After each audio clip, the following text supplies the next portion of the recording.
Welcome to Roy's media. ഞാൻ advocate Anil Roy. ഇന്ന് നമ്മളൊരു പുതിയ സീരീസ് തുടങ്ങുകയാണ്, റോയ്സ് ടിപ്സ്. ഇതിൽ നമ്മൾ ആദ്യം പഠിക്കാൻ പോകുന്നത് using of correct tense format. നമുക്ക് ആദ്യമേ സിമ്പിൾ പ്രസൻറ്റ് ടെൻസ് ആണ് പഠിക്കാനുള്ളത്.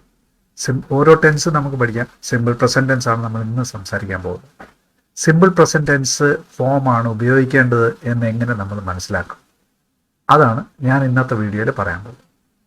സിമ്പിൾ പ്രസൻറ്റ് ടെൻസ് ആണ് ഉപയോഗിക്കേണ്ടതെന്ന് ഐഡൻറ്റിഫൈ ചെയ്യാൻ നമ്മുടെ കയ്യിൽ ഒരു 7 പോയിന്റ്സ് ഉണ്ട്. ഇതൊന്ന് ശ്രദ്ധിക്കാമെന്നുണ്ടെങ്കിൽ നിങ്ങൾക്ക് ഒരിക്കലും സിമ്പിൾ പ്രസൻറ്റ് ടെൻസിനെ ഐഡൻറ്റിഫൈ ചെയ്യുന്നതിന് യാതൊരു ബുദ്ധിമുട്ടും വരത്തില്ല. കോമ്പറ്റേറ്റീവ് എക്സാമിൽ use the correct tense form എന്ന് പറയുന്ന ഒരു ചോദ്യമെങ്കിലും സാധാരണഗതിയിൽ കാണാറുണ്ട്. അപ്പോൾ 1 മാർക്ക് നമുക്ക് ഷുവറാക്കാനുള്ള ഒരു പോയിന്റാണ് ഞാനിന്ന് സംസാരിക്കുന്നത്. അപ്പം നമുക്ക് നോക്കാം. ആദ്യമേ ഞാൻ പറഞ്ഞ പോയിന്റ് എന്ന് പറയാൻ ചില വാക്കുകളാണ്. നമുക്ക് തന്നിരിക്കുന്ന സെൻറ്റൻസിൽ ചില വാക്കുകൾ കാണും. ഉദാഹരണത്തിന് usually, generally, always, sometimes, occasionally, rarely, every day, അല്ലെങ്കിൽ എവറി വീക്ക്, അല്ലെങ്കിൽ എവറി മന്ത്, അല്ലെങ്കിൽ every year, frequently, seldom, daily, regularly, often, never. ഇങ്ങനെയുള്ള ഏതെങ്കിലും ഒരു വാക്കൊരു സെൻറ്റൻസിലുണ്ടെങ്കിൽ നമ്മളവിടെ സിമ്പിൾ പ്രസൻറ്റ് ടെൻസ് ഉപയോഗിക്കണം എന്ന് നമുക്ക് മനസ്സിലാക്കാം. അപ്പോൾ ഏതൊക്കെയാ വാക്കുകളെന്ന് ഒന്നുകൂടെ പറയാം. Usually, generally, always, sometimes, occasionally, rarely, every day, അല്ലെങ്കിൽ എവറി വീക്ക്, അല്ലെങ്കിൽ എവറി മന്ത്, അല്ലെങ്കിൽ every year, frequently, seldom, daily, regularly, often, never. ഈ വാക്കുകളിൽ ഏതെങ്കിലും ഒരെണ്ണം ആ തന്നിരിക്കുന്ന സെൻറ്റൻസിലുണ്ടെങ്കിൽ നമുക്ക് കറക്റ്റ് ടെൻസ് ഫോം ഉപയോഗിക്കാൻ പറയുമ്പോൾ നമ്മളതിനകത്ത് സിമ്പിൾ പ്രസൻറ്റ് ടെൻസിന് വേണം ഉപയോഗിക്കാം. അതല്ല എങ്കിൽ ഹാബിറ്റ്സ് ആൻഡ് റുട്ടീൻസ്, അതായത് നമ്മുടെ പൊതുവെയുള്ള ഹാബിറ്റ്സ് അല്ലെങ്കിൽ ദിവസേന ചെയ്യുന്ന കാര്യങ്ങൾക്ക് വേണ്ടിയിട്ട് അത് തന്നെ ഉപയോഗിക്കാം. ഈ അത് ഇത്തരം വാക്കുകൾ ഇല്ലാത്തപ്പോഴാണ് നമ്മൾ അതിനെ ശ്രദ്ധിക്കാൻ പോകേണ്ടത്. ഇങ്ങനെയുള്ള കാര്യങ്ങൾ, ബാക്കിയുള്ള പോയിന്റ്സിനെ നമ്മൾ നോക്കേണ്ടത് ഈ വാക്കുകൾ, നമ്മൾ എന്ന് പറഞ്ഞ് തന്നിരിക്കുന്ന വാക്കുകളൊന്നും ഇല്ല എങ്കിലാണ് നമ്മൾ ഹാബിറ്റ്സ് ആൻഡ് റുട്ടീൻസിലേക്ക് പോകേണ്ടത്.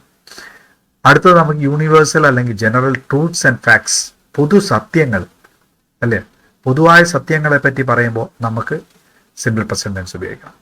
അല്ലെങ്കിൽ ഷെഡ്യൂൾഡ് ഇവൻറ്റ്സ്. ഷെഡ്യൂൾഡ് ഇവൻറ്റ്സ് എന്ന് പറയുന്നത് നമ്മൾ ഏതെങ്കിലും ഒരു കൃത്യമായ ഒരു ഇവൻറ്റിനെ പറ്റി സംസാരിക്കുമ്പോൾ, ഏതെങ്കിലും ഒരു സംഭവം നടക്കാൻ പോകുന്ന ഒരു സംഭവത്തിനെ പറ്റി സംസാരിക്കുമ്പോൾ അപ്പോഴെല്ലാം, അല്ലെങ്കിൽ ഏതെങ്കിലും ഒരു ഈവൻറ്റ്, ഒരു സംഭവം നമ്മൾ എടുത്ത് പറയുമ്പോൾ നമുക്ക് എന്ത് ഉപയോഗിക്കാം, ഈ ഷെഡ്യൂൾ ഇവൻറ്റ്സിന് വേണ്ടിയിട്ട് നമുക്ക് സിമ്പിൾ പ്രസൻറ്റ് ടെൻസ് ഉപയോഗിക്കാം.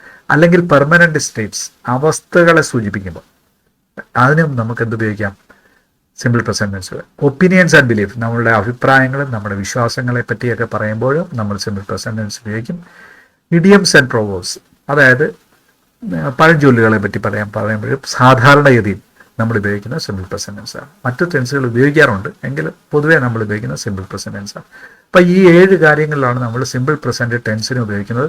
നമുക്ക് ഓരോന്നും വാക്കുകൾ ഞാൻ പറയുന്നില്ല, പക്ഷേ ഹാബിറ്റ്സ് ആൻഡ് റുട്ടീൻസ് എങ്ങനെയാണ് വരുന്നതെന്ന് എക്സാമ്പിൾസ് ആയത് നിങ്ങൾക്ക് പറഞ്ഞ് മനസ്സിലാക്കി തരാം. അപ്പോൾ നമുക്ക് അടുത്ത സ്ലൈഡിലേക്ക് പോകാം. Habits and routines. ഓക്കെ, നമ്മുടെ ഒരു ഹാബിറ്റാണ് എന്നും രാവിലെ നമ്മൾ എണീറ്റ് ഓഫീസിലേക്ക് പോകുന്നത് 7 മണിക്കാണ് എന്നിരിക്കട്ടെ. അത് എല്ലാ ദിവസവും പോകും, ഒരു ദിവസമല്ലല്ലോ ഓഫീസിലേക്ക് പോകുന്നത്. സ്ഥിരമായിട്ട് ജോലിയുള്ളത്, ഒരു ഓഫീസിൽ ജോലിയുള്ള ഒരാളാണെങ്കിൽ സ്ഥിരമായിട്ട് എല്ലാ ദിവസവും പോകുന്ന 7 മണിക്കാണ് എങ്കിൽ അയാൾ എങ്ങനെയായിരിക്കും പറയുക, I go to office at 7 in the morning. I go to office at 7 in the morning. ഇവിടുത്തെ ക്രിയ നമുക്ക് നോക്കാം, ഗോ ആണ്. ഗോ ആണ് ഇവിടുത്തെ ക്രിയ. ഇതിനകത്ത് എങ്ങനെയാണ് നമ്മളിത് ഉപയോഗിച്ചതെന്നുള്ളത് ഞാൻ എക്സാമ്പിൾ വെച്ച് അടുത്ത് പറഞ്ഞുതരാം. ഞാനിപ്പോൾ ഹാബിറ്റ്സ് ആൻഡ് റുട്ടീൻസ് കാണിക്കാൻ വേണ്ടിയിട്ടാണ്, സ്ഥിരമായി നമ്മൾ ചെയ്യുന്നത് കാണിക്കാൻ വേണ്ടിയിട്ടാണ് ഇത് ഉപയോഗിച്ചത്. I go to office at 7 in the morning. ഇതിനകത്ത് നമ്മൾ സിമ്പിൾ പ്രസൻറ്റ് ടെൻസ് ആണ് ഉപയോഗിച്ചിരിക്കുന്നത്. നമുക്കറിയാം ഗോ എന്ന് പറയുന്നത് ഒരു ക്രിയയുടെ ഫസ്റ്റ് ഫോമാണ്.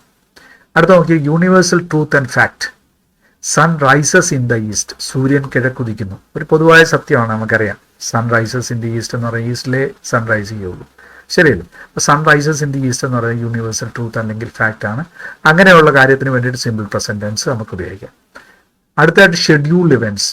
ഇതാണ് ഞാൻ പറയുന്നത്. ഷെഡ്യൂൾഡ് ഇവൻറ്റ്സ് എന്ന് പറയുന്നത് നമുക്ക് സാധാരണഗതിയിൽ ഒരു ഷെഡ്യൂൾ ചെയ്തിട്ടുള്ളത് എന്ന് വെച്ചാൽ ഒരു കൃത്യ സമയനിഷ്ഠ പാലിക്കുന്ന ഒരു കാര്യത്തിന് വേണ്ടിയിട്ടാണ് ഷെഡ്യൂൾഡ് ഇവൻറ്റ്സ് എന്ന് പറയുന്നത്. ഇപ്പം നമുക്ക് train leaves at 6 in the evening. ആ ട്രെയിൻ പോകുന്നത് എല്ലാ ദിവസവും കൃത്യമായിട്ട്, നമ്മളിവിടെ എല്ലാ ദിവസവും എന്ന് പറയുന്നില്ലെങ്കിൽ പോലും നമ്മൾ പറയുക train leaves at 6 in the evening എന്ന് പറഞ്ഞാൽ നമുക്കറിയാം ഏതൊരു ട്രെയിനിനെ പറ്റിയാണ് നമ്മൾ സംസാരിക്കുന്നത്. ആ സംസാരിക്കുന്ന ഏത് ട്രെയിനിനെ പറ്റിയാണോ അത് എല്ലാ ദിവസവും 6 മണിക്കാണ് അവിടുന്ന് പോകുന്നത്. അതുകൊണ്ടാണ് നമ്മൾ പറയുന്നത് ഷെഡ്യൂൾഡാണ്. അതാൻ്റെ ഷെഡ്യൂൾ അനുസരിച്ചാണ് അത് പോകുന്നത്. ശരിയല്ലേ? അങ്ങനെ ആകുമ്പോഴാണ് നമ്മൾ എന്ത് പറയുന്നത്, ഷെഡ്യൂൾഡ് ഇവൻസിന് നമ്മൾ ഉപയോഗിക്കേണ്ടതാണ് സിമ്പിൾ പ്രസന്റ് ടെൻസ്. അടുത്ത പെർമനന്റ് സ്റ്റേറ്റ്സ്. പെർമനന്റ് സ്റ്റേറ്റ്സ് എന്ന അവസ്ഥയാണ്. Reetha is a teacher.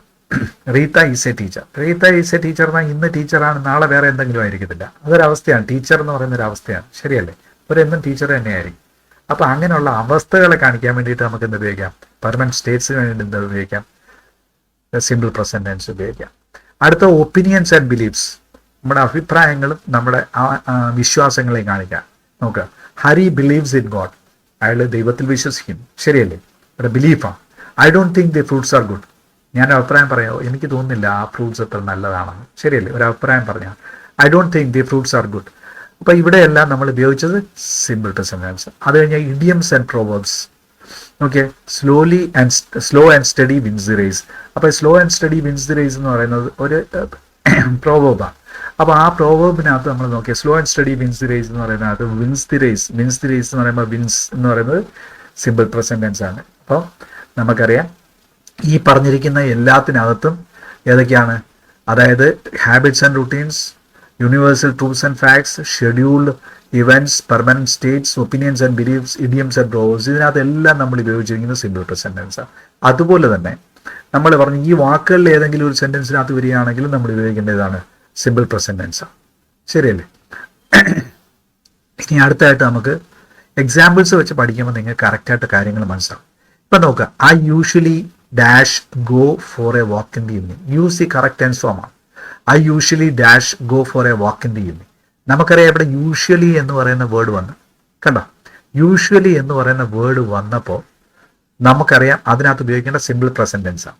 അങ്ങനെ സിമ്പിൾ പ്രസന്റ് ടെൻസ് ഉപയോഗിക്കണമെങ്കിൽ നമ്മൾ പറഞ്ഞ ആക്റ്റീവ് വോയിസ് ആണെങ്കിൽ ഡസ് ഓർ ഡു ഉപയോഗിക്കണം ഓക്സിലറി.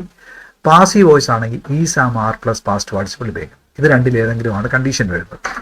അപ്പം നമ്മൾ ചെയ്യേണ്ട ഒരു കാര്യം എന്താണെന്ന് വെച്ചാൽ ടെൻസ് ഫോം ഉപയോഗിക്കുന്നതിന് മുമ്പ് നമ്മൾ നോക്കേണ്ടത് ഇത് ആക്റ്റീവ് വോയിസ് ആണോ പാസീവ് വോയിസ് ആണോ എന്ന് നോക്കണം. ശരിയല്ലേ? ആക്റ്റീവ് വോയിസ് ആണോ പാസീവ് വോയിസ് ആണോ? അതെങ്ങനെയാണ് കണ്ടുപിടിക്കുന്നത്? നമ്മൾ നോക്കുക, ഏതാ ഇവിടുത്തെ ക്രിയ? ഗോ ആണ് ഇവിടുത്തെ ക്രിയ. ഗോ എന്ന് പറയുന്ന പ്രവൃത്തി ചെയ്യുന്ന ആരാ? ഐ ആണ് ചെയ്യുന്നത്. ശരിയല്ലേ? അങ്ങനെ ഐ എന്ന് പറയുന്ന ആള് ആരാണോ ഈ പ്രവൃത്തി ചെയ്യുന്നത് ആ ആളിനെ നമ്മൾ സെന്റൻസിന്റെ തുടക്കത്തിലാണ് എഴുതിയിരിക്കുന്നതെങ്കിൽ അത് ആക്റ്റീവ് വോയിസ് ആണ്. ആക്റ്റീവ് വോയിസ് ആണെങ്കിൽ നമ്മൾ എന്താ വേണം? ഡസ് അല്ലെങ്കിൽ ഡു ചേർക്കണം. അപ്പൊ ഡസ് അല്ലെങ്കിൽ ഡു ചേർക്കുന്നത് എങ്ങനെയാണ്? നമ്മൾ ഏത് നാമമാണോ ആ ക്രിയ ചെയ്യുന്നത് അതിവിടെ ആദ്യം എഴുതിയിട്ടുണ്ട്. അതിനെ ആശ്രയിച്ചാണ് നമ്മൾ എന്ത് എഴുതുന്നത്? ഡസ് അല്ലെങ്കിൽ ഡു ചേർക്കുന്നത്. ഇവിടെ സിംഗുലർ ആണ് വരുന്നതെങ്കിൽ നമ്മൾ ഡസ് ചേർക്കണം. പ്ലൂറലോ അയ്യെന്നോ വരികയാണെങ്കിൽ നമ്മൾ ഡു ചേർക്കണം. പ്ലൂറലോ അയ്യോ വരികയാണെങ്കിൽ നമ്മൾ ഡു ചേർക്കണം. അപ്പൊ ഇവിടെ വന്നിരിക്കുന്ന ഐ ആയതുകൊണ്ട് നമ്മൾ ഗോയിന്റെ കൂടെ ഡു ചേർക്കും. ഗോയിന്റെ കൂടെ ഡു ചേർത്താൽ വെർബിന് യാതൊരു മാറ്റവും വരത്തില്ലാണ്ട് do plus verb is equal to verb തന്നെയാണ്. വെർബിന് മാറ്റം വരത്തില്ല. വെർബ് അതേപോലെ തന്നെ എഴുതിയാൽ മതി. അപ്പൊ നമുക്ക് എന്ത് കിട്ടി? I usually go for a walk in the evening.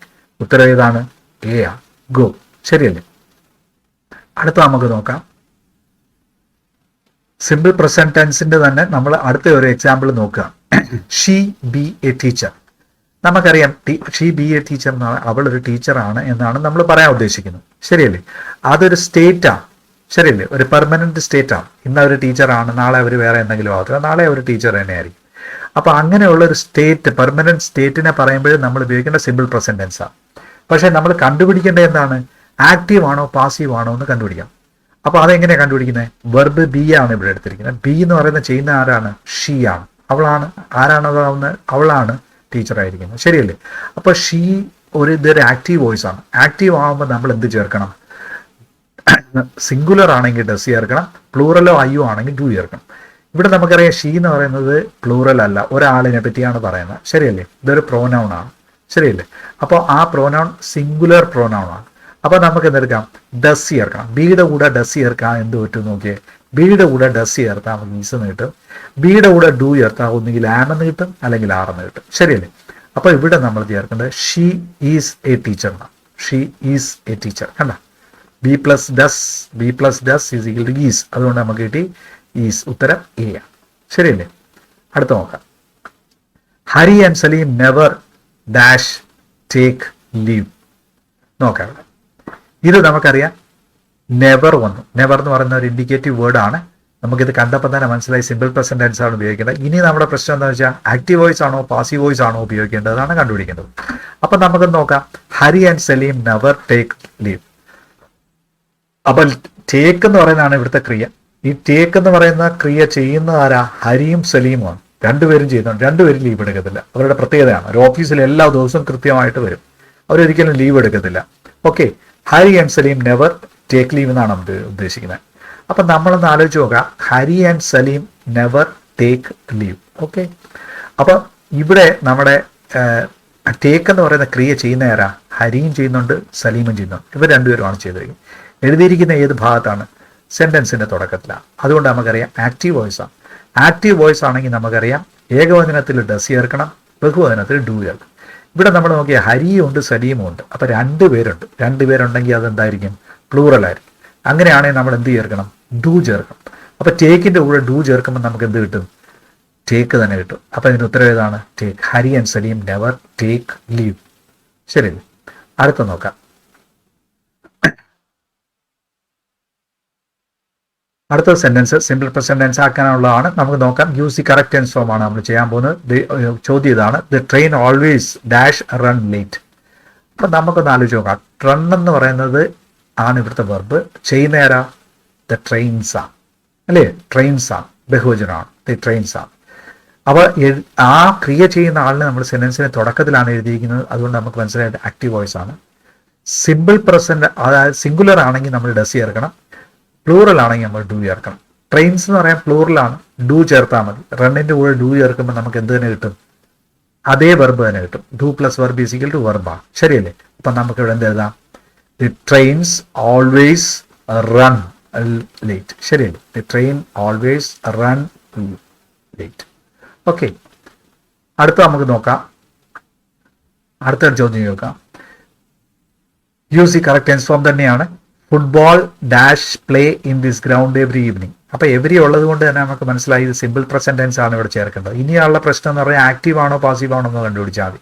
Active ആണോ പാസീവ് ആണോ എന്ന് കണ്ടുപിടിക്കാൻ നമ്മൾ എന്തെടുക്കണം? വെർബ് എടുക്കണം. വെർബ് ഏതാ? പ്ലേ ആണ്. പ്ലേ ചെയ്യുന്ന ആരാണ്? ആരാണെന്ന് ഈ സെന്റൻസിൽ തന്നിട്ടില്ല. ശരിയല്ലേ? ഫുട്ബോൾ അല്ലല്ലോ കളിക്കുന്നത്. ഫുട്ബോൾ അല്ല കളിക്കുന്നത്, പ്ലേയേഴ്സ് ആണ് കളിക്കുന്നത്. എന്താണ് കളിക്കുന്നത്? ഫുട്ബോൾ ആണ് കളിക്കുന്നത്. അത് ശരിയാണ്. പക്ഷെ കളിക്കുന്നത് ആരാ? കളിക്കാരാണ്.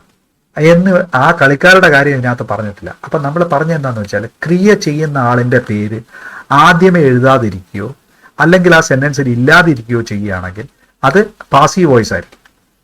അങ്ങനെ പാസീവ് വോയിസ് ആണെങ്കിൽ നമ്മൾ എന്താ വേണം? സിംഗുലർ ആണെങ്കിൽ ഈസി ചേർക്കണം. ഐ ആണ് വന്നിരിക്കുന്നതെങ്കിൽ ആം എന്ന് ചേർക്കണം. പ്ലൂറലാണ് വന്നിരിക്കുന്നത് ആർ എന്ന് ചേർക്കണം. അതിന്റെ കൂടെ വെർബിന്റെ പാസ്റ്റ് പാർട്ടിസിപ്പൽ ഫോമോടെ ചേർക്കണം. മനസ്സിലായോ? അതായത് പാസീവ് വോയിസ് ആണെങ്കിൽ നമ്മൾ സിംഗുലർ ആണെങ്കിൽ ഈസി ചേർക്കണം. ഐ എന്നാണ് സബ്ജക്റ്റ് എഴുതിയിരിക്കുന്ന ആളിന്റെ പേര് വന്നിരിക്കുന്നതെങ്കിൽ അവിടെ ആദ്യം ക്രിയയ്ക്ക് മുമ്പ് വന്നിരിക്കുന്നത് ഐ എന്നാണെങ്കിൽ ആം ചേർക്കണം. ക്രിയയ്ക്ക് മുമ്പ് ചേർത്തിരിക്കുന്നത് ബഹുവചനമാണെങ്കിൽ ആർ എന്ന് ചേർക്കണം. ഇതാണ് ഇതിന്റെ റൂള്. ഒന്നുകൂടെ പറയാം. ക്രിയയ്ക്ക് മുമ്പ് എഴുതിയിരിക്കുന്ന വാക്ക്, അതായത് വന്നിരിക്കുന്ന നൗണ് സിംഗുലർ ആണെങ്കിൽ നമ്മൾ ഈസി ചേർക്കണം. ക്രിയയ്ക്ക് മുമ്പ് വന്നിരിക്കുന്ന വേർഡ് അത് ഐ എന്നാണെങ്കിൽ ആം ചേർക്കണം. ക്രിയയ്ക്ക് മുമ്പ് വന്നിരിക്കുന്ന വേർഡ് പ്ലൂറൽ ആണെങ്കിൽ നമ്മൾ, ബഹുവചനമാണെങ്കിൽ നമ്മൾ ആർ ചേർക്കണം. ഇതാണ് റൂൾ. പക്ഷേ ഇത് ഈസി ചേർത്താലും ആം ചേർത്താലും ആർ ചേർത്താലും മാത്രം പോരാ. അതിനോടൊപ്പം അവിടെ തന്നിരിക്കുന്ന ക്രിയ ഏതാണോ ആ ക്രിയയുടെ പാസ്റ്റ് പാർട്ടിസിപ്പിൾ രൂപം, അതായത് മൂന്നാമത്തെ രൂപം കൂടി നമ്മൾ എഴുതണം. അപ്പോൾ എങ്ങനെ വരുമെന്ന് നോക്കിയേ. Football dash play in this ground every evening. അപ്പോൾ ഫുട്ബോൾ എന്ന് പറയുന്ന ഒരു ഗെയിമിന്റെ പേരാണ്. ഗെയിംസിന്റെ പേര് എപ്പോഴും സിംഗുലർ ആയിരിക്കും. ഓർത്തിരിക്കുക, സ്പോർട്സിന്റെ പേര് എപ്പോഴും സിംഗുലർ ആയിരിക്കും. സിംഗുലർ ആകുമ്പോൾ നമ്മൾ ചേർക്കേണ്ട ഈസ് ആണ്. പ്ലേയുടെ മൂന്നാമത്തെ ഫോം ഏതാണ്? പ്ലേഡ് എന്നാണ്. PLAYED. പ്ലേഡ് ആണ് നമ്മുടെ മൂന്നാമത്തെ രൂപം. അപ്പോൾ ഇവിടെ വരുന്ന ഉത്തരം ഏതാ? Football is played in this ground every evening. Football is played in this ground every evening. മനസ്സിലായല്ലോ? അപ്പൊ എന്തുകൊണ്ടാണ് ഇതിനകത്ത് വന്നതെന്ന്, ഇതിനകത്ത് രണ്ട് കണ്ടീഷൻ ഞാൻ കൊണ്ടുവന്നു. ഒന്നെന്ന് പറയുന്ന വേർഡ് ഉപയോഗിച്ചു, എവരി എന്ന് പറയുന്ന വേർഡ് ഉപയോഗിച്ചു. ശരിയല്ലേ? നമ്മൾ നേരത്തെ പറഞ്ഞ വേർഡിനകത്ത് നമ്മൾ every month, every day, every year എന്നേ പറഞ്ഞോളൂ. പക്ഷെ അതിൽ നിന്ന് ഡിഫറെൻ്റ് ആയിട്ട് വരാം എന്നുള്ളത് കാണിക്കാൻ വേണ്ടിയിട്ട് ഞാൻ ഇവിടെ ഈവനിങ് ചേർത്തത്. എവരി ആണ് പ്രധാനപ്പെട്ട വേർഡ്. ബാക്കിയുള്ളത് നിങ്ങൾ ശ്രദ്ധിക്കേണ്ടത് ഇങ്ങനെയാണ്, ടൈമിനെ കാണിക്കുന്ന ഒരു വേർഡ് ആയിരിക്കണം എന്നുള്ളത് മാത്രമേ ഉള്ളൂ. അപ്പോൾ വന്ന എന്താണ്? Football is played in this ground every evening. അപ്പോൾ ഇതിന് ഉത്തരം എന്താണ്? ഈസ് പിന്നെ അത് കഴിഞ്ഞാൽ പാസ്റ്റ് പാർട്ടിസിപ്പിൾ, പ്ലേയുടെ പാസ്റ്റ് പാർട്ടിസിപ്പിൾ എന്ന് പറയാൻ പ്ലേഡാണ്. അപ്പോൾ ഇത്രയാണ് നമുക്കിതിനകത്ത് കിട്ടിയിരിക്കുന്നത്. ഇത്രയും കാര്യങ്ങൾ നിങ്ങൾക്ക് നല്ലപോലെ മനസ്സിലായി കാണുമെന്ന് വിചാരിക്കുന്നു. മനസ്സിലായിട്ടുണ്ടെങ്കിൽ നിങ്ങൾ സബ്സ്ക്രൈബ് ചെയ്യുക, ഷെയർ ചെയ്യുക.